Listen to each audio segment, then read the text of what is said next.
Hello everyone. आज मैं अपने क्लास में क्लास 10th के साइंस सब्जेक्ट को पढ़ाने वाली हूँ, जो है साइंस में केमिस्ट्री। तो केमिस्ट्री का पहला चैप्टर है रासायनिक अभिक्रियाएं एवं समीकरण। तो सबसे पहले इसका परिभाषा, रासायनिक अभिक्रिया किसे कहते हैं? तो जब कोई पदार्थ अकेले ही या किसी अन्य पदार्थ से क्रिया करके एक या अधिक भिन्न गुण वाले नए पदार्थों का निर्माण करते हैं, तब वो प्रक्रिया रासायनिक अभिक्रिया कहलाती है। रासायनिक अभिक्रिया एवं समीकरण चैप्टर में रासायनिक अभिक्रिया का परिभाषा हो गया।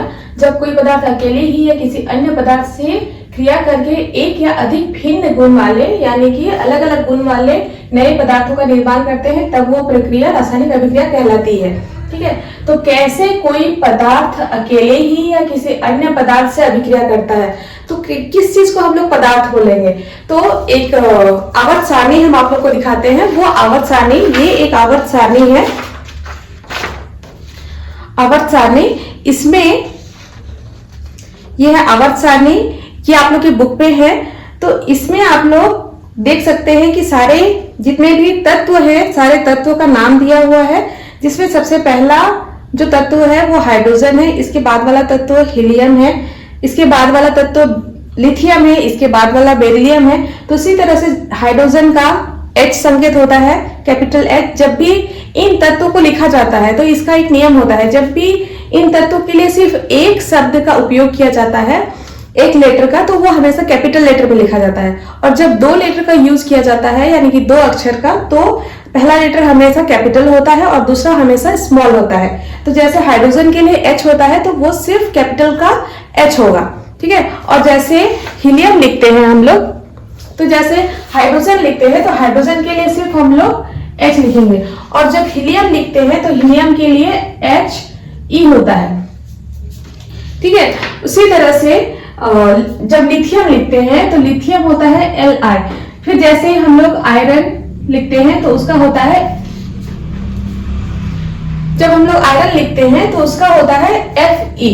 ठीक है, तो हमेशा जब दो लेटर वाले कोई तत्व को लिखते हैं तो उसमें पहला लेटर हमेशा कैपिटल होता है, दूसरा हमेशा स्मॉल। ठीक है, तो ये आप लोग को याद रखना है। और इनमें जितने भी तत्व का नाम दिया हुआ है, यानी कि जितने तत्वों का उपयोग सबसे ज्यादा किया जाता है, जिन तत्वों का उपयोग, उन तत्वों को आप लोग को याद करना पड़ेगा। और इसमें एक चीज और दिखाना चाहेंगे, इसमें जो भी तत्व का नाम दिया हुआ है उसमें एक संख्या ऊपर की तरफ राइट साइड में, लेफ्ट साइड में दिया हुआ है और एक राइट साइड में। ठीक है, तो जो राइट साइड में दिया हुआ है वो उसका परमाणु संख्या है, और जो लेफ्ट साइड में दिया हुआ है वो उसका द्रव्यमान संख्या है। तो और नीचे जो दिया है नाम, वो उसका उस तत्व का नाम दिया हुआ है, और जो अक्षर दिया हुआ है वो है उसका संकेत। ठीक है, तो इसी तरह से जो भी पदार्थ बनते हैं वो सारे पदार्थ इन तत्वों के मिलने से बनते हैं। यानी कि कभी कभी दो तत्व भी आपस में मिले होते हैं, या फिर कभी कभी दो या दो से अधिक तत्व भी मिले हुए हैं। तो ये समीकरण में हम आप लोगों को बताएंगे। ठीक है, तो भाषा के हिसाब से हम लोग पहला उदाहरण लेते हैं, जैसे मैग्नीशियम के रिबन को। मैग्नीशियम के रिबन को जब ऑक्सीजन की उपस्थिति में जलाया जाता है तो वो मैग्नीशियम ऑक्साइड बनाता है। ठीक है, तो मैग्नीशियम, यानी कि मैग्नीशियम का संकेत होता है Mg। इसको जब ऑक्सीजन की उपस्थिति में जलाया जाता है तो मैग्नीशियम का संकेत होता है Mg, और ऑक्सीजन का जो फॉर्मूला होता है, सूत्र होता है, वो O2 होता है। तो ऑक्सीजन की उपस्थिति में जब जलाया जाता है तो ये बनता है मैग्नीशियम ऑक्साइड। ठीक है, मैग्नीशियम ऑक्साइड होता है। तो इसमें मैग्नीशियम को जब ऑक्सीजन की उपस्थिति में जलाया जाता है तो मैग्नीशियम ऑक्साइड बनता है। लेकिन इसमें होता क्या है, मैग्नीशियम जो है, मैग्नीशियम का एक परमाणु है, यानी कि मैग्नीशियम जो तत्व है उसका एक परमाणु है। लेकिन यहाँ पे ऑक्सीजन जो है, ऑक्सीजन के लिए हम लोग O2 लिखे हैं, तो ऑक्सीजन का दो परमाणु है, यानी कि दो ऑक्सीजन मिलकर के, दो ऑक्सीजन के परमाणु मिलकर के एक ऑक्सीजन के अणु को बना रहे हैं। तो उसी तरह से यहाँ पे मैग्नीशियम ऑक्साइड आपस में, दोनों जो है मैग्नीशियम और ऑक्सीजन आपस में मिलकर के मैग्नीशियम ऑक्साइड बना रहे हैं। लेकिन यहाँ पे क्या प्रॉब्लम हो रहा है कि मैग्नीशियम ऑक्साइड जो है, जो आपस में मिलकर के बने हैं, उनमें मैग्नीशियम का भी एक ही परमाणु है और ऑक्सीजन का भी एक ही परमाणु है। तो इसके लिए अब, क्योंकि एक नियम है द्रव्यमान संरक्षण का नियम, जो आप लोग 9th क्लास में पढ़े हैं, तो द्रव्यमान संरक्षण का नियम में होता क्या है कि कोई भी जो पदार्थ होता है अभिक्रिया के पहले उसका जितना द्रव्यमान होता है अभिक्रिया के बाद भी हमेशा द्रव्यमान उतना ही रहना चाहिए। यानी कि द्रव्यमान का अभिक्रिया के पहले जितना मान रहता है, यानी कि अभिक्रिया के पहले द्रव्यमान जितना रहता है उसके अनुसार द्रव्यमान का ना तो निर्माण होता है और ना ही विनाश होता है। यानी कि अभिक्रिया के पहले अगर जितना द्रव्यमान है अभिक्रिया के बाद द्रव्यमान ना ही घटेगा और ना ही बढ़ेगा, जितना पहले था उतना ही रहेगा। ठीक है, तो ये है द्रव्यमान संरक्षण का नियम। तो यहाँ पे आप लोग देख सकते हैं लेफ्ट साइड में, लेफ्ट हैंड साइड और right hand side. Left hand side में मैग्नीशियम जो है इसका एक परमाणु है, ऑक्सीजन जो है ऑक्सीजन के दो परमाणु है। लेकिन राइट हैंड साइड में मैग्नीशियम जो है इसका एक ही परमाणु है और ऑक्सीजन का भी एक ही परमाणु है। तो इसके हिसाब से टोटल जो है ये मैग्नीशियम का जितना द्रव्यमान होना चाहिए, ऑक्सीजन का जितना द्रव्यमान होना चाहिए वो, और लेफ्ट साइड वाले और राइट साइड वाले जितने परमाणु हैं उनका जो द्रव्यमान होना चाहिए ये बराबर नहीं होगा, क्योंकि लेफ्ट साइड में टोटल कितने परमाणु है, 2 और 1 3 परमाणु, और इधर है 2 परमाणु। ठीक है, यानी कि ऑक्सीजन के 2 और मैग्नीशियम के 1 मिला के 3 परमाणु हो रहे हैं, और राइट साइड में मैग्नीशियम का 1 और ऑक्सीजन का 1 मिला के 2 परमाणु हो रहे हैं। ठीक है, तो इसीलिए दोनों का द्रव्यमान का भी बराबर नहीं होगा। इसीलिए अब हम लोग को क्या करना पड़ेगा, राइट साइड में जो हम लोग का ऑक्सीजन है यहाँ पे वो 1 है तो उसको हम लोग को 2 करना पड़ेगा।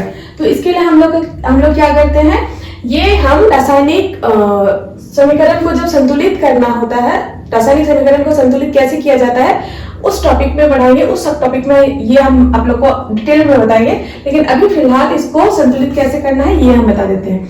तो लेफ्ट साइड में 2 ऑक्सीजन है, उसको बैलेंस करने के लिए राइट साइड में हम लोग 2 गुना करेंगे। 2 गुना करने के बाद अब राइट साइड में ऑक्सीजन तो 2 हो गया, लेकिन मैग्नीशियम का मान अभी 2 बढ़ गया। मैग्नीशियम यहाँ 1 की जगह में 2 हो गया। तो ऐसे कंडीशन में अब मैग्नीशियम राइट साइड में 2 हो गया, लेकिन लेफ्ट साइड में मैग्नीशियम 1 है। ऑक्सीजन तो दोनों तरफ बैलेंस हो गया, लेकिन मैग्नीशियम अब बिगड़ गया। तो मैग्नीशियम को, लेफ्ट साइड के मैग्नीशियम को हम लोग 2 करने के लिए यहाँ पे 2 गुना करेंगे। ठीक है ना, जिसको गुणक हम लोग बोलते हैं।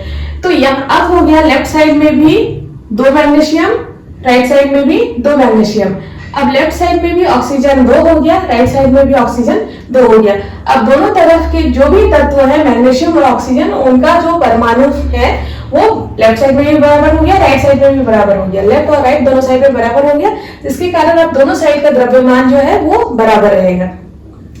ठीक है, अब बार बार हम लेफ्ट और राइट बोल रहे हैं, तो लेफ्ट और राइट बोलने का कारण यहाँ पे ये है क्योंकि अभी तक हम आप लोग को बताया नहीं कि लेफ्ट वाले तत्व को क्या बोला जाता है और राइट वाले तत्व को क्या बोला जाता है। तो कुछ उदाहरण के बाद हम बताएंगे।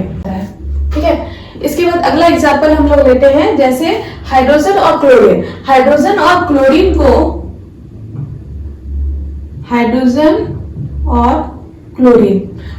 और क्लोरीन को दोनों के मिश्रण को जब सूर्य की रोशनी में रखा जाता है तो कुछ देर के बाद क्या देखा जाता है कि ये दोनों अभिक्रिया करके हाइड्रोजन क्लोराइड बना रहे हैं। ठीक है, तो हाइड्रोजन क्लोराइड बनाते हैं। तो इसमें हाइड्रोजन के 2 परमाणु है, क्लोरीन के 2 परमाणु है, लेकिन राइट साइड में जो तत्व नया बना है उसमें क्या हो रहा है, हाइड्रोजन क्लोराइड के सिर्फ 1 ही परमाणु है। तो यहाँ पे हम लोग को दोनों को 2 करने के लिए यहाँ पे 2 बैठा सकते हैं। ठीक है, तो अब लेफ्ट साइड में जितने तत्व हैं उनका परमाणु और राइट साइड में जो तत्व है उनका परमाणु दोनों बराबर होंगे, जिससे द्रव्यमान का मान भी बराबर हो जाएगा। तो अगला उदाहरण हम लोग लेते हैं कैल्शियम कार्बोनेट का। जैसे calcium carbonate CaCO3, calcium carbonate, इसको जब गर्म किया जाता है तो ये रहता है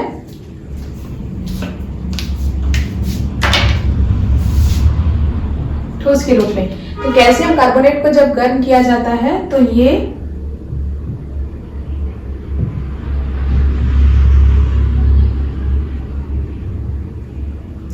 कैल्शियम कार्बोनेट को जब गर्म किया जाता है ये कैल्शियम ऑक्साइड और कार्बन डाइऑक्साइड में बदलता है। तो कैल्शियम का एक परमाणु, ऑक्सीजन यहाँ पे 1 है, यहाँ पे 2 है, 3 और कार्बन का 1। ठीक है, तो calcium oxide CaCO3, calcium oxide CaO और कार्बन डाइऑक्साइड CO2। ठीक है, तो कैल्शियम ऑक्साइड को जब गर्म किया जाता है तो कैल्शियम सॉरी कैल्शियम कार्बोनेट को जब गर्म किया जाता है तो कैल्शियम ऑक्साइड, ये भी है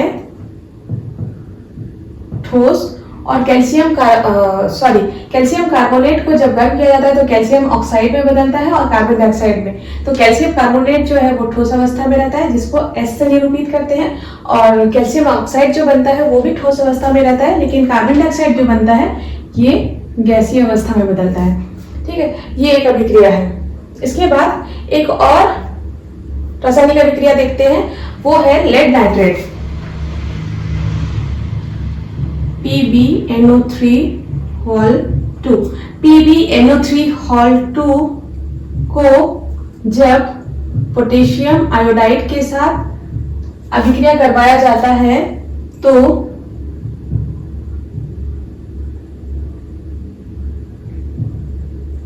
lead PbI2 lead iodide plus potassium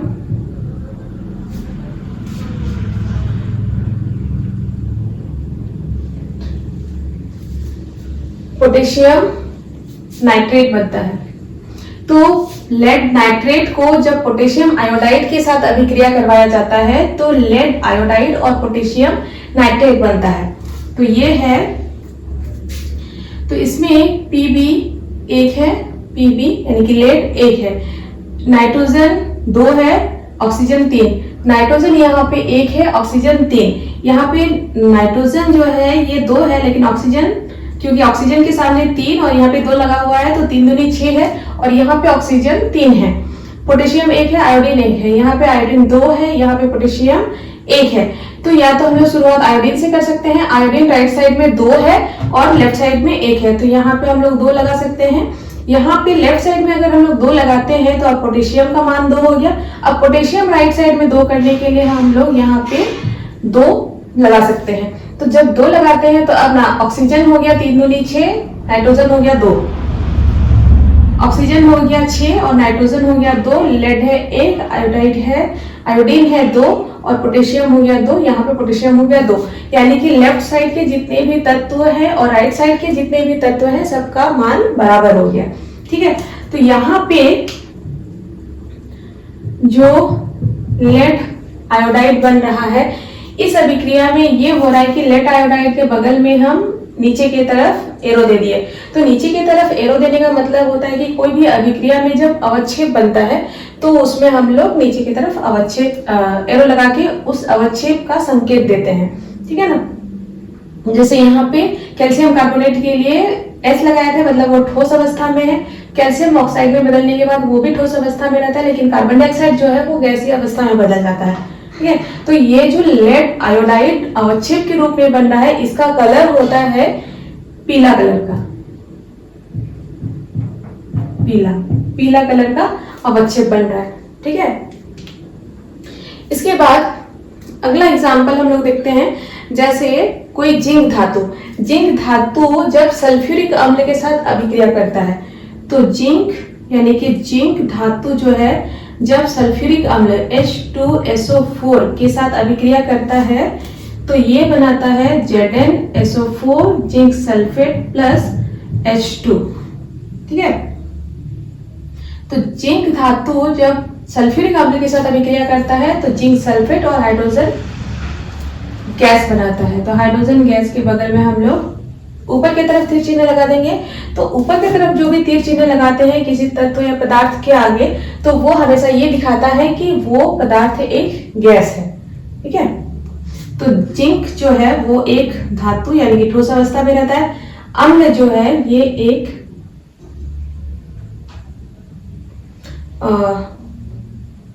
विलयन होता है। ठीक है, जिंक सल्फेट जो है ये भी एक विलयन बन जाता है और ये गैस बन जाता है। ठीक है, तो ये है जिंक सल्फ्यूरिक अम्ल, जिंक सल्फेट और हाइड्रोजन गैस बनाता है। उसी तरह से जैसे कुछ और उदाहरण हम देंगे, उसमें है कि कैल्शियम ऑक्साइड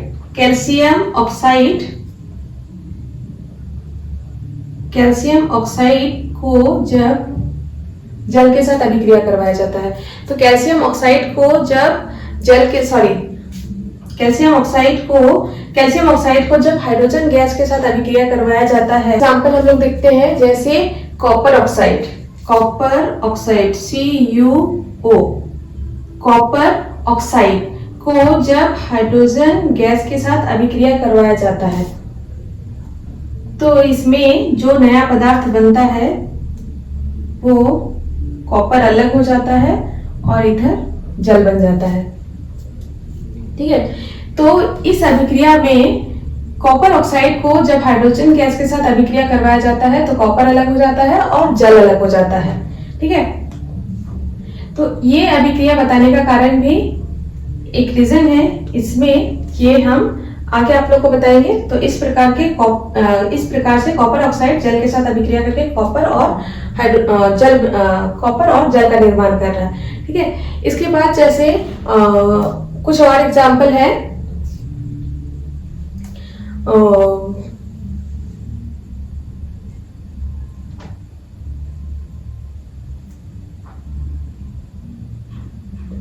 इसी प्रकार से कुछ और एग्जाम्पल है जैसे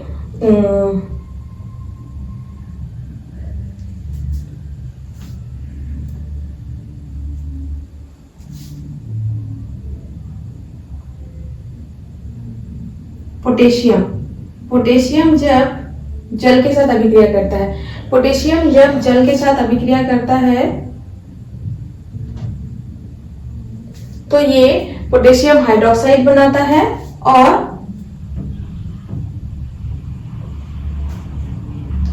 हाइड्रोजन गैस बनाता है।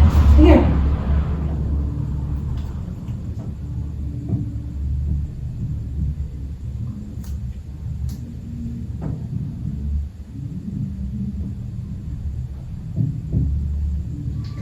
तो यहाँ पे पोटेशियम जल के साथ जब अभिक्रिया करता है तो पोटेशियम हाइड्रोक्साइड और हाइड्रोजन गैस बनाता है। ठीक है, और आयरन जब कॉपर सल्फेट के साथ अभिक्रिया करता है, आयरन जब CuSO4 कॉपर सल्फेट के साथ अभिक्रिया करता है तो FeSO4 प्लस कॉपर बनाता है। तो यहाँ पे इसके पहले ये हम बता देते हैं कि इसको हम संतुलित नहीं किए हैं।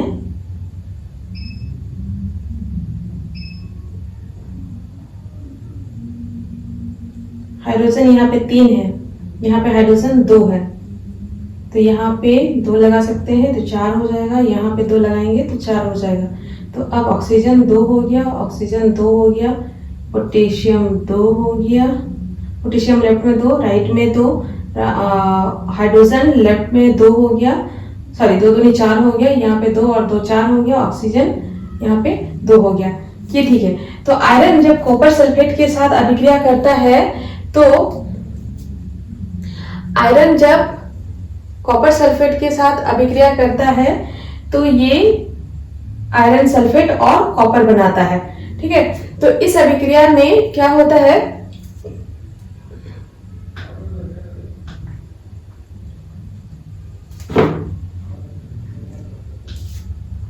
तो आयरन जब कॉपर सल्फेट के साथ अभिक्रिया करता है तो आयरन सल्फेट या फेरस सल्फेट और कॉपर बनाता है। तो इसमें इसका रंग जो है ये नीला रंग और ये हो जाता है हल्का हरा रंग। ठीक है, ये है आयरन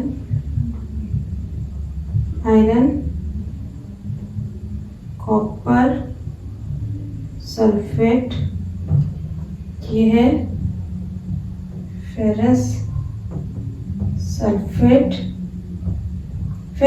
या फिर आयरन सल्फेट बोल सकते हैं इसको हम लोग, फेरस सल्फेट या फिर आयरन सल्फेट बोल सकते हैं, और ये है कॉपर। ठीक है, तो रासायनिक अभिक्रिया में इतने सारे अलग अलग अभिक्रियाओं को दिखाने का एक कारण है, जैसे यहाँ पे मैग्नीशियम जो है ऑक्सीजन के साथ अभिक्रिया कर रहा है, ठीक है। मैग्नीशियम के 2 परमाणु ऑक्सीजन के 2 परमाणु के साथ अभिक्रिया करके मैग्नीशियम ऑक्साइड के 2 परमाणुओं का निर्माण कर रहे हैं, ठीक है। ये एक अभिक्रिया हो गया। तो इस अभिक्रिया में क्या हो रहा है, मैग्नीशियम एक अलग पदार्थ है, ऑक्सीजन जो है वो एक अलग पदार्थ है। 2 आपस में पदार्थ अभिक्रिया करके एक नए पदार्थ का निर्माण कर रहे हैं, यानी कि मैग्नीशियम ऑक्साइड जो है ये अकेले एक पदार्थ के रूप में है, ठीक है। तो यहाँ पे हम परिभाषा में बताए थे कि जब कोई पदार्थ अकेले ही या किसी अन्य पदार्थ से, तो यहाँ पे कोई अकेले नहीं है, यहाँ पे 2 अन्य पदार्थ है, 2 अलग अलग पदार्थ है, क्रिया करके एक या अधिक भिन्न गुण वाले नए पदार्थ का निर्माण करते हैं। लेकिन यहाँ पे अधिक पदार्थों को निर्माण नहीं किया जा रहा है, यहाँ पे सिर्फ एक पदार्थ का निर्माण किया जा रहा है जिसका गुण मैग्नीशियम और ऑक्सीजन से अलग है। देखिए मैग्नीशियम और ऑक्सीजन का अभिक्रिया से पहले अलग गुण रहता है, दोनों का अलग अलग, और मैग्नीशियम ऑक्साइड बनने के बाद इसका गुण जो है वो बदल जाता है, ठीक है। यहाँ पे भी सेकेंड नंबर की अभिक्रिया में भी हाइड्रोजन को जब क्लोरीन के साथ अभिक्रिया करवाया जाता है, यानी कि दोनों पदार्थों को जब सूर्य की रोशनी में रख दिया जाता है तो दोनों पदार्थ के बीच अभिक्रिया होता है, यानी कि ये भी 2 अलग अलग पदार्थ है और ये दोनों मिलके एक नए पदार्थ का निर्माण कर रहा है, ठीक है। लेकिन यहाँ तीसरा वाला एग्जाम्पल में क्या हो रहा है, तीसरा में कैल्शियम कार्बोनेट जो है वो एक अकेले पदार्थ है जिसमें 3 प्रकार के अलग अलग तत्व जो है वो भाग लिए हुए हैं, यानी कि कैल्शियम है, इसमें कार्बन डाइऑक्साइड है, कार्बन है और ऑक्सीजन है, ठीक है। इसमें कैल्शियम, कार्बन और ऑक्सीजन, कैल्शियम का 1 परमाणु है, कार्बन के 1 परमाणु है और ऑक्सीजन के 3 परमाणु है।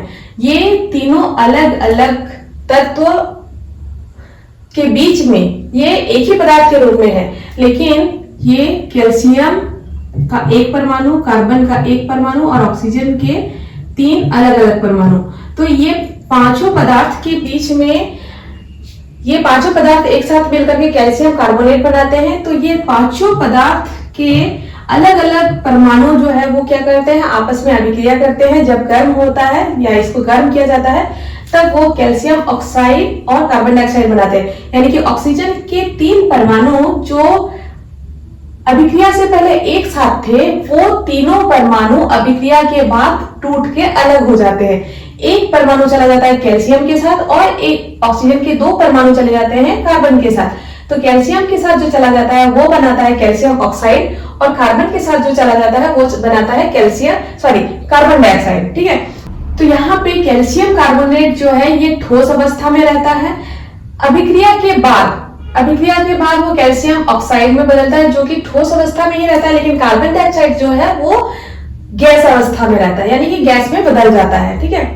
तो इस तरह कुछ अभिक्रियाओं में क्या होता है, इसमें जैसे मैग्नीशियम, पहला वाला में मैग्नीशियम जो है ये ठोस अवस्था में रहता है, ऑक्सीजन जो है वो गैसीय अवस्था में रहता है, लेकिन मैग्नीशियम ऑक्साइड जब बनता है तो वो भी ठोस अवस्था में ही परिवर्तित हो जाता है, ठीक है। तो इस समीकरण को लिखने का एक कारण है।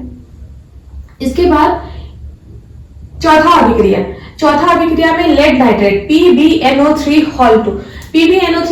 जो है लेड नाइट्रेट, ये जब पोटेशियम आयोडाइड के साथ अभिक्रिया करता है तो लेड आयोडाइड और पोटेशियम नाइट्रेट बनाता है। इसमें क्या होता है, ये जो लेड है, ये लेड लेफ्ट साइड में लेड नाइट्रेट में कौन कौन से तत्व है, लेड है, नाइट्रोजन है, ऑक्सीजन है, ठीक है। लेड का 1 परमाणु है, नाइट्रोजन का 2 परमाणु, ऑक्सीजन के 6 परमाणु, और वो अभिक्रिया कर रहा है पोटेशियम आयोडाइड के साथ।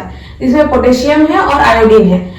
तो लेड नाइट्रेट जब पोटेशियम आयोडाइड के साथ अभिक्रिया करता है तो राइट साइड में, यानी कि अभिक्रिया के बाद जो नए पदार्थ बनते हैं उसके बाद लेड आयोडाइड बनाता है और पोटेशियम नाइट्रेट बनाता है, यानी कि ये जो लेड है ये आयोडीन के साथ अभिक्रिया करता है और ये जो नाइट्रेट है ये चला जाता है इस पोटेशियम के साथ, ठीक है। तो इसमें क्या हो रहा है, दोनों ही पदार्थ के जो तत्व है वो आपस में एक दूसरे के साथ एक्सचेंज हो रहे हैं, यानी कि ये लेड चला गया आयोडाइड के साथ और नाइट्रेट चला गया पोटेशियम के साथ, जिसके कारण लेड आयोडाइड और लेड पोटेशियम नाइट्रेट बनता है, ठीक है। अब चौथा एग्जाम्पल में क्या होता है, चौथा एग्जाम्पल में और एक चीज, हाँ इसमें एरो का जो चिन्ह है वो नीचे की तरफ दिए हैं, और एरो का चिन्ह नीचे की तरफ देने का कारण ये है कि यहाँ पे जो लेड आयोडाइड बन रहा है वो लेड आयोडाइड एक अवच्छेद के रूप में बन रहा है, ठीक है ना। अवच्छेद यानी कि एक गाढ़ा पदार्थ जो कि यहाँ पे पीले रंग में बदल जाता है। तो अब अगला उदाहरण में जिंक जो है वो जब सल्फ्यूरिक अम्ल के साथ अभिक्रिया करता है, जिंक सल्फ्यूरिक अम्ल के साथ, सल्फ्यूरिक अम्ल के साथ जब अभिक्रिया करता है तो जिंक सल्फेट और हाइड्रोजन गैस बनाता है। यहाँ पे हाइड्रोजन को गैस के रूप में उत्पन्न कर रहा है। जिंक जो है एक धातु है और सल्फ्यूरिक अम्ल जो है एक विलयन है। तो जिंक धातु को जब सल्फ्यूरिक अम्ल के विलयन में डाला जाता है तो जिंक सल्फेट विलयन के रूप में रहता है, और जो हाइड्रोजन बनता है वो गैस में बदल जाता है, ठीक है। विलयन मतलब घोल। इसके बाद अगला एग्जांपल में कॉपर ऑक्साइड। कॉपर ऑक्साइड को जब हाइड्रोजन गैस के साथ अभिक्रिया करवाया जाता है तो कॉपर अलग हो जाता है और हाइड्रोजन और जल मिलकर के, हाइड्रोजन और ऑक्सीजन मिलकर के जल का निर्माण करते हैं। तो यहाँ पे ये जो कॉपर ऑक्साइड है, कॉपर ऑक्साइड यहाँ पे कॉपर ऑक्साइड अभिक्रिया से पहले कॉपर के साथ ऑक्सीजन था और अभिक्रिया के बाद कॉपर से ऑक्सीजन हट जाता है। और यहाँ पे जो हाइड्रोजन है, हाइड्रोजन में क्या होता है, हाइड्रोजन अभिक्रिया से पहले अकेले था लेकिन अभिक्रिया के बाद हाइड्रोजन के साथ ऑक्सीजन जुड़ गया है। ये एक अलग तरह का अभिक्रिया हो गया, ठीक है, इसीलिए इस अभिक्रिया को इसमें लिखे हम। इसके बाद अगला अभिक्रिया है पोटेशियम। पोटेशियम ठोस अवस्था में है जो कि जल के साथ जब अभिक्रिया करता है, जल यानी कि द्रव्य अवस्था में, इसके साथ जब अभिक्रिया करता है तो पोटेशियम हाइड्रोक्साइड बनाता है जो कि एक विलयन है, और हाइड्रोजन गैस बनाता है जो कि एक गैसीय अवस्था में पाया जाता है, ठीक है। इसके बाद अगला है आयरन। आयरन जब कॉपर सल्फेट के साथ अभिक्रिया करता है तो आयरन धातु को जब कॉपर सल्फेट के विलयन में डाला जाता है तो ये आयरन जो है ये सल्फेट के साथ मिलकर के क्या करता है, कॉपर सल्फेट से कॉपर को हटा के खुद सल्फेट के साथ मिलकर के कॉपर सल्फेट के नीले विलयन को, यानी कि अभिक्रिया के पहले कॉपर सल्फेट का जो विलयन है वो नीला रहता है। जब आयरन उसके साथ अभिक्रिया करता है तो क्या होता है, आयरन सल्फेट बनता है और कॉपर अलग हो जाता है, जिसके कारण जो विलयन होता है, विलयन का रंग हल्का हरा हो जाता है और कॉपर वो अलग हो जाता है, ठीक है। यहाँ पे जो अभिक्रिया बता रहे हैं इसमें हम अभिक्रिया में किस तरह से रंग का परिवर्तन होता है वो बता रहे हैं, ठीक है। तो रासायनिक अभिक्रिया किसे कहते हैं, ये शायद आप लोग को परिभाषा के हिसाब से उदाहरण जो दिए, इन उदाहरणों को देख करके परिभाषा समझ में आ गया है, ठीक है। अब जो भी रासायनिक अभिक्रिया होता है, रासायनिक अभिक्रिया में जो भी हम उदाहरण दिए हैं इसमें से किसी एक उदाहरण को, अगर रासायनिक अभिक्रिया का परिभाषा आता है एग्जाम में तो आप लोग लिख सकते हैं इस परिभाषा को कि जब कोई पदार्थ अकेले ही या किसी अन्य पदार्थ से क्रिया करके एक या अधिक भिन्न गुण वाले यानी कि अलग अलग गुण वाले नए पदार्थों का निर्माण करता है तब वो प्रक्रिया रासायनिक अभिक्रिया कहलाता है। और एग्जाम्पल में किसी भी एक समीकरण को दे सकते हैं, ठीक है। तो अब ये जो रासायनिक अभिक्रिया है ये हो गया सब टॉपिक। अब इसमें है कि एक सब टॉपिक है रासायनिक अभिक्रियाओं के प्रकार, ठीक है। तो रासायनिक अभिक्रियाओं के प्रकार जो है वो हम अलग से बताएंगे, लेकिन अलग से बताने से पहले हम शॉर्ट में बस इसमें दिखा देते हैं। जैसे यहाँ पे मैग्नीशियम और ऑक्सीजन जब अभिक्रिया कर रहा है तो दो अलग अलग पदार्थ है। मैग्नीशियम और ऑक्सीजन जब अभिक्रिया कर रहे हैं तो दो इसमें अलग अलग पदार्थ है और दोनों अभिक्रिया के बाद मिलकर के एक नए पदार्थ का निर्माण कर रहे हैं जो कि वो एक अलग नया पदार्थ बन रहा है, ठीक है। तो इसमें दो पदार्थ आपस में मिलकर के एक नए पदार्थ का निर्माण कर रहे हैं, यानी कि इसमें क्या हो रहा है, दोनों जुड़ जा रहे हैं आपस में, ठीक है ना, दोनों आपस में जुड़ जा रहे हैं, यानी कि इसमें हम लोग बोल सकते हैं संयोजन, संयोजन, ठीक है, जुड़ना, दोनों आपस में जुड़ जा रहे हैं, इनका संयोजन हो रहा है। सेम सेकंड वाले का भी वैसे ही हो रहा है, ये भी संयोजन। इसके बाद तीसरा वाला में क्या हो रहा है, कैल्शियम कार्बोनेट जो है वो अभिक्रिया के बाद क्या हो रहा है, कैल्शियम ऑक्साइड और कार्बन डाइऑक्साइड में टूट रहा है। तो इस अभिक्रिया में क्या हो रहा है, एक अकेले पदार्थ रहता है, वो पदार्थ दो अलग अलग पदार्थों में टूटता है, ठीक है। तो इसमें दोनों अलग अलग में टूटने के कारण इसको बोलते हैं वियोजन। वियोजन अभिक्रिया का एक प्रकार है, ठीक है। तो कभी कभी क्या होता है, कुछ रासायनिक अभिक्रियाओं में पदार्थ, दो या दो से अधिक पदार्थ आपस में जुड़ के नए पदार्थ का निर्माण करते हैं। कभी कभी कोई एक अकेले पदार्थ ही दो या दो से अधिक नए पदार्थों में टूटता है। फिर कुछ अभिक्रिया ऐसे होते हैं जिनमें अवस्था में परिवर्तन होता है। अवस्था में जैसे कैल्शियम कार्बोनेट जो है ठोस अवस्था में था, अभिक्रिया के बाद ये ठोस और गैस में बदल जाता है, ठीक है।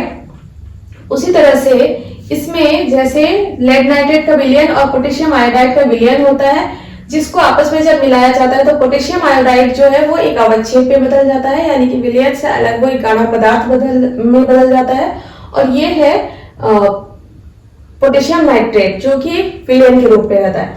तो अवच्छेद क्या होता है, अवच्छेद को समझने के लिए हम लोग कह सकते हैं जैसे दूध से हम लोग दही बनाते हैं। तो दूध से जब दही बनाते हैं तो दूध क्या होता है, दूध एक ऐसे पदार्थ के रूप में रहता है जिसको हम लोग छाननी से जब छानते हैं तो वो पूरी तरह से पार हो जाता है। लेकिन जब उसको हम लोग दही बनाते हैं और छाननी से छानते हैं तो कुछ पदार्थ जो होते हैं वो छाननी में अटक जाते हैं, ठीक है। तो दूध जो होता है वो, उसमें क्या होता है, दूध में कैसीन नामक एक प्रोटीन होता है। केसिन नामक एक प्रोटीन जो है वो दूध में पाया जाता है, जिसके कारण दूध जो है पूरी तरह से द्रव अवस्था में पाया जाता है, ठीक है, द्रव अवस्था में रहता है। लेकिन जब वो दही बनता है तो दही बनने के समय क्या होता है, ठंडा दूध में अगर हम लोग ऐसे ही छोड़ देंगे तो तब तो वो दही नहीं बनेगा। तो इसके लिए क्या करना पड़ता है, एक प्रक्रिया होता है, यानी कि एक प्रोसेस होता है, तरीका होता है जिसके माध्यम से दही बनाया जाता है। दूध को पहले गर्म करना होता है, फिर उसको एकदम से गर्म दूध में हम लोग किसी अम्ल को नहीं मिला सकते हैं। यानी कि जब भी हम लोग दही बनाते हैं तो क्या करते हैं, आप लोग में से बहुत कोई देखे होंगे कि दही बनाने के लिए दूध को पहले गर्म किया जाता है, फिर उसको हल्का ठंडा किया जाता है। इतना ठंडा किया जाता है क्योंकि बहुत ज्यादा गर्म दूध में अगर हम लोग किसी अम्ल या फिर किसी खट्टे पदार्थ को मिला देते हैं तो वो दूध फट जाता है, तो वो दही के बजाय वो पनीर बन जाएगा, ठीक है। तो वो भी एक प्रक्रिया है, लेकिन पनीर जो है वो क्योंकि ठोस हो जाता है तो वो अवच्छेद नहीं कह सकते उसको। लेकिन दही में क्या होता है, दूध जब पूरी तरह से उबलने के बाद जब उसको हल्का ठंडा कर लिया जाता है, यानी कि जब वो गुनगुना रहता है, तो वैसे स्थिति में उसमें हम लोग कोई भी एक अम्ल को मिलाते हैं। कोई भी अम्ल को मिलाने से मतलब उसमें ज्यादातर हम लोग दही बनाने के लिए फिर खट्टा दही का ही उपयोग करते हैं। तो खट्टा दही जो होता है उसमें क्योंकि हर खट्टे चीज में अम्ल का मात्रा पाया जाता है, तो इसमें हम लोग बोल सकते हैं कि उस गुनगुने दूध में जब अम्ल का मात्रा को मिलाते हैं तो वो प्रोटीन जो होता है वो क्या होता है, वो उखड़ने लगता है। यानी कि प्रोटीन जो सुलझे हुए अवस्था में रहते हैं वो टूटने लग जाते हैं। टूटने के बाद वो क्या होते हैं, वापस से उलझ के एक साथ जुड़ने लगते हैं, गुच्छा में जुड़ने लगते हैं, ठीक है। वो उखड़ने के बाद वापस से एक गुच्छा के रूप में वो बनने लगते हैं। तो वही जो गुच्छा होता है उसी गुच्छे को हम लोग बोलते हैं दही। और दही में जब वो बदलने लगता है तो इसमें लैक्टिक अम्ल जो है वो बढ़ने लगता है। इसीलिए दूध को जब हम लोग पीते हैं उसका स्वाद हल्का मीठा होता है, लेकिन जब हम लोग दही को खाते हैं तो क्या होता है, वो दही का टेस्ट जो है वो थोड़ा सा खट्टा खट्टा आता है, ठीक है। तो जो दही के रूप में जो पदार्थ को हम लोग प्राप्त करते हैं वही होता है अवच्छेद।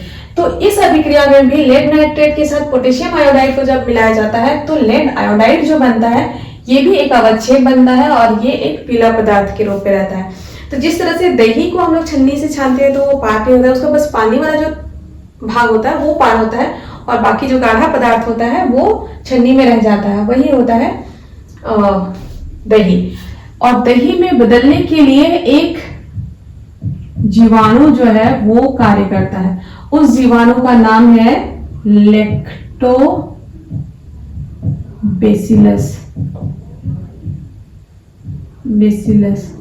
लैक्टोबैसिलस जीवाणु होता है जो कि दूध को दही में बदलने का काम करता है, जिसको हम लोग गुड बैक्टीरिया या अच्छा जीवाणु भी कहते हैं। तो यहाँ पे अब अवच्छेद बनने के बाद ये जो अभिक्रिया है इसमें क्या है, एक धातु है जो सल्फ्यूरिक अम्ल के साथ, यानी कि कोई भी, ये समीकरण को भी हम अगले कोई चैप्टर में बताएंगे, अम्ल क्षार लवण चैप्टर में बताएंगे कि जब भी कोई धातु किसी अम्ल के साथ अभिक्रिया करता है तो वो हमेशा एक लवण और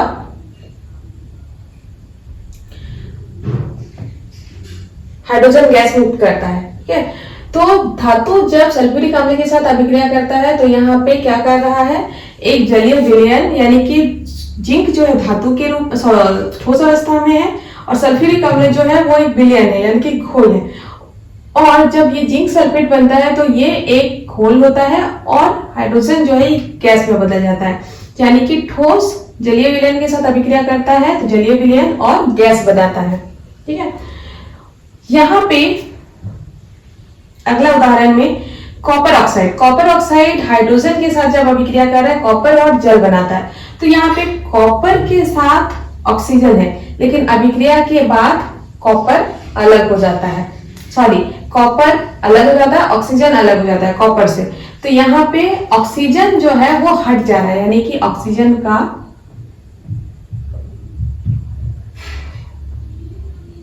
ह्रास, ऑक्सीजन का ह्रास हो रहा है। और ऑक्सीजन का जब भी ह्रास होता है तो उसको बोलते हैं अपचयन अभिक्रिया। ठीक है, और यहाँ पे हाइड्रोजन के साथ, हाइड्रोजन अभिक्रिया से पहले अकेले रहता है, अभिक्रिया के बाद इसमें हाइड्रोजन अभिक्रिया के पहले अकेले रहता है और अभिक्रिया के बाद इसमें ऑक्सीजन जुड़ जाता है। तो इस अभिक्रिया को हम लोग इसमें बोल सकते हैं ऑक्सीजन की वृद्धि हो रही है, तो इसको कहा जाता है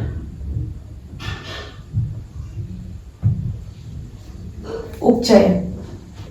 तो उपचयन अभिक्रिया में क्या होता है, ऑक्सीजन की वृद्धि, और अपचयन अभिक्रिया में क्या होता है, ऑक्सीजन का ह्रास। ठीक है, तो इसीलिए जैसे ये जो सब टॉपिक हम बताए थे उपचयन के प्रभाव, यानी कि दैनिक जीवन में उपचयन अभिक्रिया के क्या क्या प्रभाव होते हैं, इसमें हम बताएंगे। जिसमें उपचयन मतलब कुछ कुछ ऐसे पदार्थ जिनमें ऑक्सीजन का मात्रा जब बढ़ जाता है तो उनमें क्या होता है, क्या परिवर्तन होता है। ठीक है, इसलिए इस समीकरण को हम बताएं। इसके बाद एक और चीज, इस अभिक्रिया में जैसे हम बताए थे ये एक दूसरे को एक्सचेंज कर रहा है, तो ये जो अभिक्रिया है इसको हम लोग बोल सकते हैं विस्थापन। विस्थापन मतलब होता है एक्सचेंज, एक दूसरे को एक्सचेंज करना। ठीक है, इसके बाद अगला वाला है पोटेशियम जब जल के साथ, ये भी हम अवस्था के लिए बताए थे कि ठोस अवस्था जब द्रव्य अवस्था के साथ, ठोस अवस्था वाला पदार्थ जब द्रव्य अवस्था वाले पदार्थ के साथ अभिक्रिया करता है तो जलीय विलयन और गैस का निर्माण करता है। ठीक है, लास्ट वाले अभिक्रिया में क्या होता है, आयरन जब कॉपर सल्फेट के साथ अभिक्रिया करता है तो इसमें भी ये क्या करता है, इसमें भी आयरन जो है ये सल्फेट के साथ मिल रहा है और कॉपर जो है ये अलग हो रहा है, यानी कि इसमें भी विस्थापन किया जा रहा है, तो इसको भी हम लोग विस्थापन बोल सकते हैं। तो इसमें एक ही पदार्थ को विस्थापित किया जा रहा है तो इसीलिए इसको एकल विस्थापन, और इसमें दो पदार्थ आपस में एक दूसरे को एक्सचेंज कर रहा है तो इसमें हम लोग बोल सकते हैं द्विविस्थापन। ठीक है, वो हम अभिक्रिया के जो प्रकार है, रासायनिक अभिक्रिया के प्रकार, उसमें हम बताएंगे डिटेल से।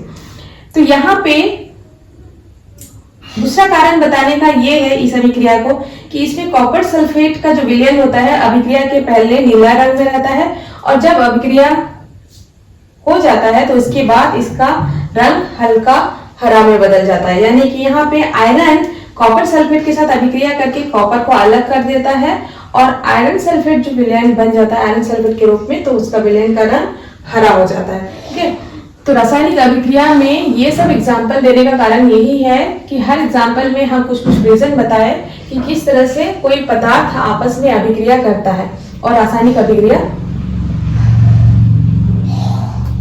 कैसे कोई पदार्थ आपस में अभिक्रिया करता है और नए पदार्थ का निर्माण करता है। ठीक है, तो इसमें इसके बाद रासायनिक अभिक्रिया के बाद आता है कि रासायनिक अभिक्रिया जो हम लोग लिखते हैं, रासायनिक अभिक्रिया लिखने के लिए जिन पदार्थों का उपयोग हम लोग करते हैं रासायनिक अभिक्रिया लिखने के लिए जिन पदार्थों का हम लोग उपयोग करते हैं, अभिक्रिया के पहले जिन पदार्थों को हम लोग लिखते हैं, यानी कि अभिक्रिया में जो पदार्थ भाग लेते हैं उन्हें कहा जाता है अभिकारक। और अभिक्रिया के बाद, रासायनिक अभिक्रिया के बाद जो नए पदार्थ बनते हैं उन्हें कहा जाता है प्रतिफल या उत्पाद।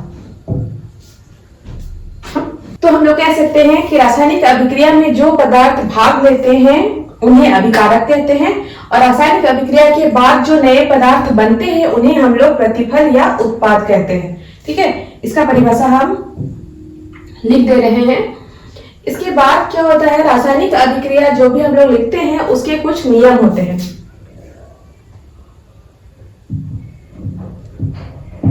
रासायनिक अभिक्रियाओं को लिखने के नियम, रासायनिक अभिक्रियाओं को लिखने के क्या क्या नियम है, जैसे जो पदार्थ अभिक्रिया में भाग लेते हैं उनको अभिकारक, और जो पदार्थ अभिक्रिया में भाग लेते हैं उनको अभिकारक, और जो नए पदार्थ बनते हैं उन्हें प्रतिफल या उत्पाद कहा जाता है। तो यहाँ पे जब भी कोई अभिकारक रासायनिक अभिक्रिया में भाग लेता है, तो अभिकारक जब 2 या 2 से अधिक होते हैं, अभिकारक जब 2 या 2 से अधिक होते हैं तो क्या होता है, हमेशा हर अभिकारक के बीच में प्लस का चिन्ह दिया जाता है। और उसी तरह से जब भी प्रतिफल जो नए बनते हैं वो भी जब अकेले होते हैं तब तो कोई समस्या नहीं है, लेकिन जब 2 या 2 से अधिक प्रतिफल बनते हैं तो उनके बीच में भी प्लस का चिन्ह दिया जाता है। यानी कि अभिकारक को लेफ्ट साइड में लिखा जाता है, प्रतिफल को राइट साइड में लिखा जाता है। हर अभिकारक के बीच में प्लस चिन्ह दिया जाता है, हर प्रतिफल के बीच में प्लस चिन्ह दिया जाता है। इनका जो सूत्र होता है या संकेत होता है उसको हम लोग कभी नहीं बदल सकते हैं, लेकिन द्रव्यमान को दोनों तरफ, अभिकारक की तरफ और प्रतिफल की तरफ बराबर करने के लिए हम लोग ये गुणांक लिखते हैं। वो नंबर को हम लोग बैठा सकते हैं, लेकिन जैसे यहाँ पे कार्बन डाइऑक्साइड का, जैसे यहाँ पे कार्बन डाइऑक्साइड का फॉर्मूला CO2 होता है, तो CO2 को हम लोग कभी भी CO या CO3 नहीं लिख सकते हैं। ठीक है ना, CO2 मतलब कार्बन का एक परमाणु ऑक्सीजन के 2 परमाणु के साथ मिलकर के कार्बन डाइऑक्साइड बनाता है, तो हमेशा उसका फॉर्मूला वही होगा। जैसे जिंक सल्फेट, ZnSO4, जिंक का एक परमाणु, सल्फर का एक परमाणु और ऑक्सीजन का 4 परमाणु मिलकर के ही ये जिंक सल्फेट को बनाते हैं। तो इस नियम को कभी नहीं बदल सकते, इस फॉर्मूला को कभी नहीं बदल सकते। लेकिन जो भी गुणक हम लोग लगाते हैं या गुणांक लगाते हैं, वो गुणांक को हम लोग कम या ज्यादा कर सकते हैं। वो निर्भर करता है कि संतुलित करने के लिए हम लोग को कितना नंबर बैठाना है। ठीक है, तो इस तरह से हर अभिक्रिया, रासायनिक अभिक्रिया को लिखने का अलग अलग नियम होता है। तो अभिकारक, रासायनिक अभिक्रिया के पहले जो पदार्थ रहते हैं, और प्रतिफल या उत्पाद रासायनिक अभिक्रिया के बाद बनने वाले नए पदार्थ। अभिकारक का परिभाषा हम लोग लिख सकते हैं, जो पदार्थ रासायनिक अभिक्रिया में भाग लेते हैं उन्हें अभिकारक कहा जाता है। ठीक है, पहले भी बताया। और प्रतिफल, जैसे रासायनिक अभिक्रिया के बाद बने नए पदार्थों को, सॉरी यहाँ पे प्रतिफल, रासायनिक अभिक्रिया के बाद बने नए पदार्थों को प्रतिफल या फिर उत्पाद कहते हैं।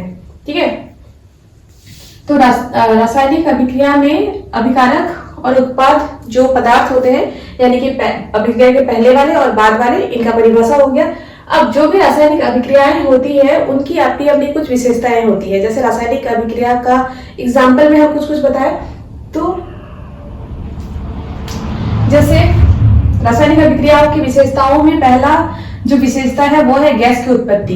गैस की उत्पत्ति में हम ये बताए थे कि जिंक धातु जब कोई भी धातु जब अम्ल के साथ अभिक्रिया करता है तो हाइड्रोजन गैस बनाता है। ठीक है, रंग में परिवर्तन वाला उदाहरण बताए थे, जैसे आयरन कॉपर सल्फेट के साथ जब अभिक्रिया करता है, तो आयरन जब कॉपर सल्फेट के साथ अभिक्रिया करता है तो आयरन सल्फेट और कॉपर बनाता है। तो इस स्थिति में कॉपर सल्फेट का विलयन का रंग जो है वो नीला रहता है, लेकिन बाद में उसका रंग हरा हो जाता है। ठीक है, इस तरह से कुछ परिवर्तन अभिक्रियाओं को हम लोग देख सकते हैं, या फिर जैसे डेली लाइफ में हम लोग देख सकते हैं, जैसे हल्दी का रंग जो है वो कपड़े में जब लग जाता है और उसको हम लोग जब साबुन से धोते हैं तो उसका हल्दी का रंग पहले पीला होता है, लेकिन जब साबुन से धोते हैं तो वो हल्का भूरा टाइप का हो जाता है, मतलब रेडिश कलर को लेके भूरा कलर हो जाता है, लाल रंग को लेकर के। ठीक है, तो ऐसा स्थिति में हम लोग ये बोल सकते हैं कि जो हल्दी होता है वो अम्लीय अवस्था में रहता है तो वो पीला रहता है, लेकिन जब साबुन लगा देते हैं तो वो क्षारीय अवस्था, क्षार उसके साथ अभिक्रिया करता है।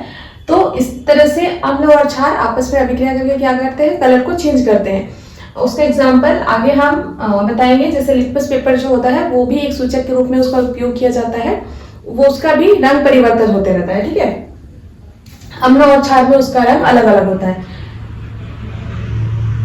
तो इसी तरह से आगे है ताप में परिवर्तन, यानी कि कुछ अभिक्रियाएं ऐसी होती हैं जिनमें अभिक्रिया के बाद ताप उत्पन्न होता है। तो जब भी किसी अभिक्रिया में ताप उत्पन्न होता है तो उसको बोला जाता है ऊष्माक्षेपी अभिक्रिया।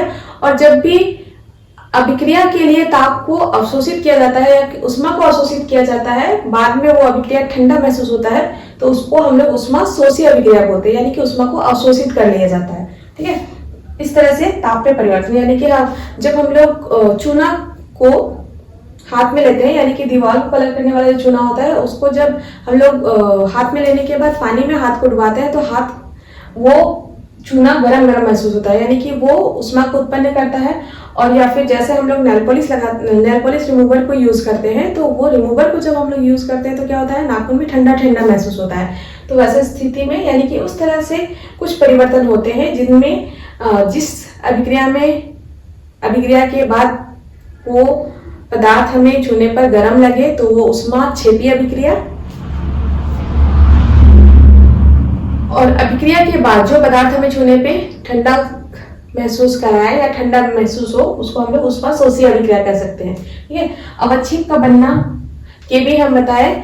अवक्षेप के बनने वाले अभिक्रिया में हम बताया था कि किस तरह से लेड नाइट्रेट जो है पोटेशियम आयोडाइड के साथ अभिक्रिया करके लेड आयोडाइड नामक अवक्षेप बनाता है, या फिर दही के साथ दूध को जब दही में बदला जाता है तो दही के रूप में किस तरह से अवक्षेप बनता है, उन अभिक्रियाओं को देख सकते हैं। और अवस्था में परिवर्तन, अवस्था मतलब ठोस अवस्था से द्रव्य, द्रव्य से गैस, इस तरह से पदार्थ जो है 3 अवस्थाओं में पाए जाते हैं। एक होता है ठोस जिसको सॉलिड लिखते हैं, द्रव्य लिक्विड लिखते हैं, गैस होता है जिसके लिए जी लिखते हैं, और एक जलीय विलयन होता है जो केमिस्ट्री में हम लोग यूज करते हैं, वो है एक्यू लिखते हैं, एक्वस।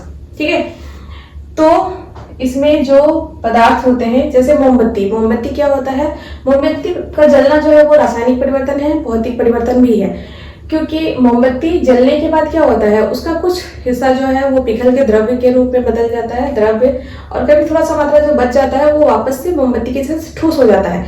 लेकिन जो पदार्थ मोमबत्ती जलने के समय वो गर्म होता है और गर्म होकर वो पिघलता है, और पिघले हुए पदार्थ जो है वो उनका कुछ मात्रा कार्बन डाइऑक्साइड यानी कि कार्बन में बदल जाता है, और कुछ मात्रा जलवाष्प के रूप में, गैस के रूप में बदल जाता है। ठीक है, तो मोमबत्ती जो है शुरुआत में वो ठोस के रूप में रहता है, लेकिन बाद में उसका कुछ हिस्सा जलवाष्प के रूप में यानी कि भाप में बदल के गैस में परिवर्तित हो जाता है, और कुछ हिस्सा जो कार्बन डाइऑक्साइड बनता है वो भी गैस में बदलता है। तो इस तरह से हम लोग बोल सकते हैं कि कुछ कुछ अभिक्रियाएं ऐसी होती है जिनमें अभिक्रिया के पहले पदार्थ का अवस्था कुछ और रहता है, अभिक्रिया के बाद अवस्था कुछ और हो जाता है। ठीक है, जैसे जिंक धातु या फिर कोई भी धातु जब अम्ल के विलयन के साथ अभिक्रिया करता है तो वो अधिकतर क्या बनाता है, विलयन और गैस बनाता है। ठीक है, तो आज की क्लास को हम लोग यहीं पे खत्म करते हैं।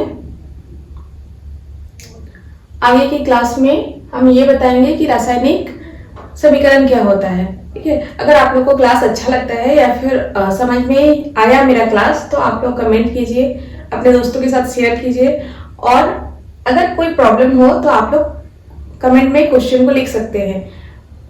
हम कोशिश करेंगे कि उस क्वेश्चन को सॉल्व करें, या फिर उसका कोई और प्रोसेस होगा समझाने का, तो उस तरीके से हम उसको समझाने की कोशिश करेंगे। तो रासायनिक अभिक्रिया में हम लोग जिस तरह से हम अभिक्रियाओं को बताएं और उदाहरण देके आप लोग को समझाने की कोशिश किए, उसी तरह से कुछ और चीजें भी होती रहती हैं। जैसे दैनिक जीवन में लोहे में जंग लगना, वो भी एक रासायनिक अभिक्रिया है। जैसे दूध से दही का बनना या दूध का फटना, ये भी रासायनिक अभिक्रिया है। या फिर किसी चीज का जलना, वो भी रासायनिक अभिक्रिया होता है। या फिर भोजन का जो पचना होता है, यानी कि हम लोग जो खाना खाते हैं वो पचता है, वो भी एक रासायनिक अभिक्रिया है, वो भी हम बायो वाले चैप्टर में बताएंगे। भोजन किस तरह से बचता है, वो किस में परिवर्तित होता है। फिर सबसे अच्छा उदाहरण, जब हम लोग सांस लेते हैं और छोड़ते हैं, तो जब हम लोग सांस लेते हैं तो ऑक्सीजन को लेते हैं, ठीक है ना, ऑक्सीजन को लेते हैं। जब हम लोग छोड़ते हैं तो वो कार्बन डाइऑक्साइड को निकालते हैं। तो लेने के टाइम ऑक्सीजन के रूप में लेते हैं, और शरीर के अंदर जब जाता है तो वो जरूर उसमें कुछ परिवर्तन होता है, जिसके कारण वो कार्बन डाइऑक्साइड में बदल जाता है, ठीक है। तो श्वसन भी इस तरह से एक रासायनिक अभिक्रिया है। तो ऐसे बहुत सारी चीजें हैं जो हमारे दैनिक जीवन से जुड़ी हुई है, और वो सारी चीजें रासायनिक अभिक्रिया कहलाती है। तो उनके अलावे हमें जो पढ़ना है, यानी कि आपके सिलेबस में जो दिया हुआ है वो है उसमें जो रासायनिक अभिक्रियाओं को पढ़ना है, वो इस पीरियोडिक टेबल में दिए हुए जितने पदार्थ हैं उनके बारे में पढ़ना है, ठीक है। तो सबसे जरूरी काम आप लोग के लिए ये है कि ये जो पीरियोडिक टेबल में पदार्थों का नाम दिया हुआ है, इन पदार्थों का नाम को याद करना बहुत जरूरी है। तो इसका हम फोटो दे देंगे, आप लोग उसका स्क्रीनशॉट लेके रख सकते हैं, ठीक है, और या फिर आपके बुक में ही आपको मिल जाएगा। तो इन पदार्थों के नाम को ऊपर से उनका परमाणु संख्या, द्रव्यमान संख्या, ये जरूर याद करना है, क्योंकि उसके बिना केमिस्ट्री को समझना थोड़ा सा मुश्किल हो जाएगा। तो आज का क्लास फिर यहीं पे खत्म करते हैं, और ये सब चीज आप लोग याद करिए। याद करने के बाद इसके बाद इसको समझने का कोशिश कीजिए, तो जरूर समझ में आएगा। Thank you.